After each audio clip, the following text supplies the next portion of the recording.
Good Erev Shabbos. Wishing everyone a wonderful Erev Shabbos and a beautiful Shabbos. And that might sound strange, considering that technically tonight, tomorrow are Tisha B'Av. They're Tisha B'Av. They are the most inauspicious day on our calendar, and yet that is the beauty of Shabbos, and that is what I want to talk to you about. First of all, a big thank you to our generous series sponsor for the year, my dear friends, Mendy and Sipora Fishman, who sponsored Schutz for Chai Rivka by Sipora Fredel, in memory of Rabbi Jonathan Sachs, Rabbi Yaakov Tzvi Ben David R.E.A. We had just begun learning the new Ravitcha Meir, Rabbi Yamdu Rachacha on Shabbos, but I want to interrupt to learn a piece by Rav Avram Shor, specific for this Shabbos, getting us in the mood, getting us ready, and getting us to understand and tap in to the incredible beauty, the incredible energy, the incredible potential, the incredible possibility that is Shabbos. This is considered by many, by some, by most, the holiest Shabbos of the year. The Oiv Yisrael, the great Apterov, wrote about this Shabbos, that it's greater than Shabbos Shuvah, that it's greater than Shabbos HaGadol, that it's greater than Shabbos of Rosh Hashanah, that for these 25 hours of Shabbos Chazon, this is the closest we can feel to the Ribono Shalom. There's incredible possibility. Why? Why is it so special? The Chozeh of Lublin, the Yurtzeit, we observe the Shabbos Chazon, from start to end is an Eis Ratzon. Before a couple separate, before they go on a long trip, that there'll be distance between them, there's an incredible closeness. There's an intense love. There's an intense affection. So beginning on Motzei Shabbos, right punct at the end of Shabbos, we separate and we distance. There's some divide between us and Hashem. It only lasts for a day, and yet we feel that connection. That's why he explains, Chazal tell us that even though the Kruvim, the great cherubs on top of the Aron, the Gemara tells us that when we were compliant with Hashem's will, when we were close with him, we faced one another. When we weren't compliant, they faced opposite one another. What would you expect when those heinous enemies came and pillaged the Beis HaMikdash? How would they find the Kruvim? We would expect to find them facing opposite, and yet there they were facing each other. Because at the moment that you're Yotzei L'derech, at the moment of being Poresh, at the moment of separating, there's an intense intimacy, an intense closeness, an intense longing and a yearning. And that is this Shabbos. Punct, immediately before we separate, the observance of Tisha B'Av, starting on Motzei Shabbos, first we feel that sense of a connection that comes on Shabbos Chazon. The Baal Shem Tov asked the following question. The Gemara Beitza tells us, Daf Tezayin Amud Aleph, and we've learned this early on, and turned Friday into Erev Shabbos. We learned maybe 10 or 15 different understandings and interpretations of what it means to have a Neshama Yisera. What does it mean to have an additional, expanded, more intense soul? What does it mean for our soul to be on fire on Shabbos, for our soul to be in tune on Shabbos, for our soul to have its antenna and receptor up on Shabbos? We learn that concept. It's not some newfangled new idea. The Gemara itself records this idea of a Neshama Yisera from the word Vayinafash. It says that Hashem created the world, Vayom HaShvi Shavas, on the seventh day he rested, Vayinafash. The Gemara learns from the word Vayinafash, Vay of the Nefesh. Woe for losing the soul. So the Baal Shem Tov famously asked, I don't understand. How do you learn that on Shabbos you have an additional, expanded, more intense soul from something that we learn at the very beginning of Shabbos? Vayinafash is that creation. Vayinafash is Shabbos begins. So Vay of the Nefesh, from the word Vayinafash, to rest at the beginning of Shabbos, from there we learn about a Neshama Yisera. Vay of the Nefesh, woe for losing a soul. Vay of the Nefesh. How do you lose your soul at the beginning of Shabbos? The beginning of Shabbos is when you gain your soul. It's when you get the additional soul. It's not when you lose it. The Shaykh Lamotzei Shabbos, lo Knisa Shabbos. So said the Chozeh of Lublin, a Rebbe Milublin, said the Heilige Chozeh, Kilo Nemar Vay Ne'evda Nefesh. It doesn't say Ne'evda, lost soul.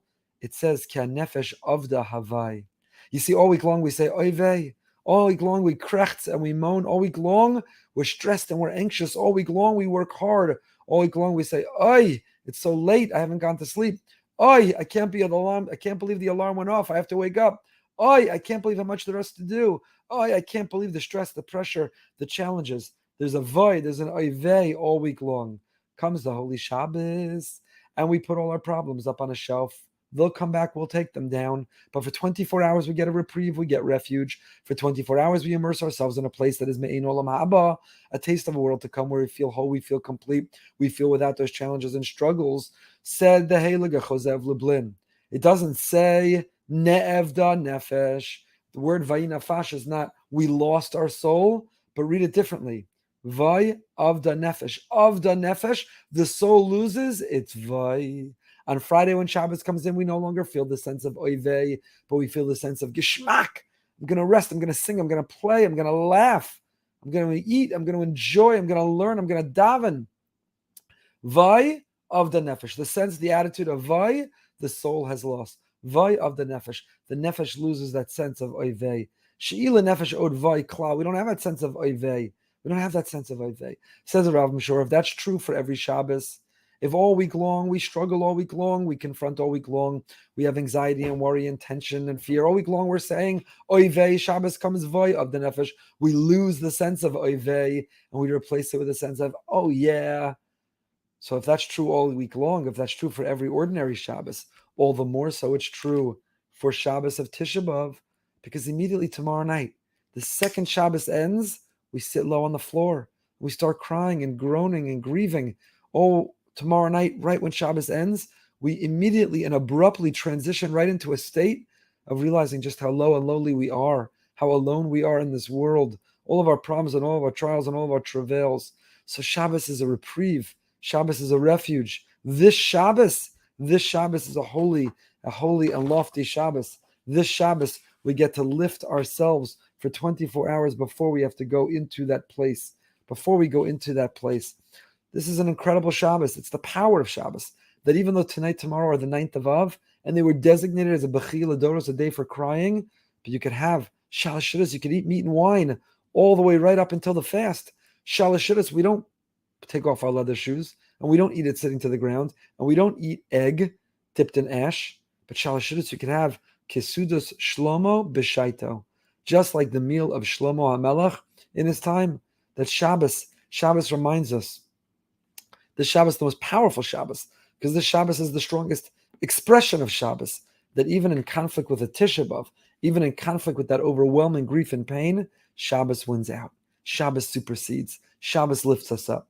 So yeah, we're scratchy and scruffy. We haven't shaved or taken a haircut. We haven't listened to music.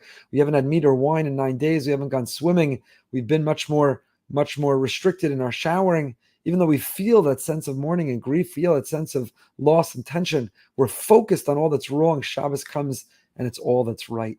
Who doesn't need this Shabbos? Who doesn't want to immerse ourselves in the beauty and the intensity of this Shabbos?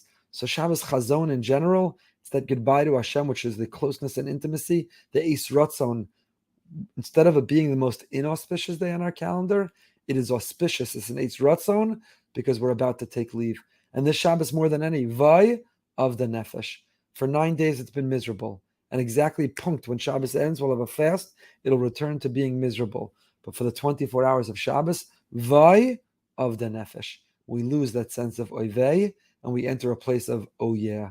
Not Oivei, oh yeah. How amazing, how beautiful to be surrounded, to be with others. The halacha is you could have flowers for the Shabbos. You could sing Zmiros on the Shabbos. Eat meat and drink wine all the way through Shabbos. But we're able to tap into and be lifted. If that's true for the Shabbos with is Tisha B'Av, then that's true for every Shabbos. Every Shabbos. So Mirz Hashem, Shabbos should lift us and should bring a geula. We should bring a redemption into this world. We should repair all that damage of sinas chinam into practice of an avos chinam, to love one another, and to feel unified and together with one another. And for Shabbos to give us that me'ain, for Shabbos to give us that sense and that taste of olam haba. We're going to take a break, Ben Azmanim, for a few weeks after this, but we'll resume, please God, at the end, the last Friday of August. Look forward until then. Stay happy, stay healthy.